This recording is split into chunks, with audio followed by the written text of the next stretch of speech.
I get to meet the most extraordinary people. I mean, here I am with Jon, and look what he's doing. And I get to hang out with him, and we were having ginger ale here a minute ago and just chatting, just chatting about life.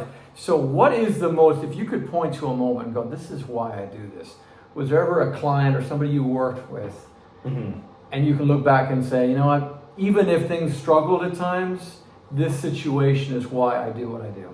Definitely, yeah. I would say I have a lot of examples, so I'll just Sure. stick to a couple of what kept me going. Because especially when I actually started doing this when I was 22, so wow. fresh out of college, and I was young, single, and broke. So that was was the second obstacle I had, was just the timing of when I got started in this industry of getting people who had a lot more experience that were older to trust me with their financial futures, and obviously get people to trust me as a leader to lead them part-time or full-time with our team. So starting then was definitely an obstacle, but I'll never forget just some of the first clients that I was able to help. Like, I'll never forget one of my buddies who went to college with me. His dad had gotten laid off, and thank God he referred him over, because he actually lost all of his benefits. So he had been working at the same company for a really, really long time and been a very loyal employee, but then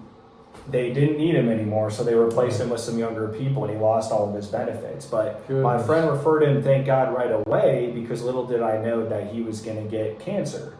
And he only survived, I think, about like 5 or 6 months after he got cancer. But we were able to get him covered before he got any of those ailments or anything like that. So that's life-changing. Going over to one of my good friends from college, his mom, his widow, to give her a check, tax-free, so she could be able to do what she wanted with the money and not have to worry. That's just one example. And then just some of the people we've been able to help retire that had no hope. Like, I've sat down with so many people that they say, oh, Jon, I'm going to work the rest of my life. It's not because they want to. Right. It's because they haven't saved enough money, or they think that they're not going to be a prisoner in that. Right. Yeah, exactly.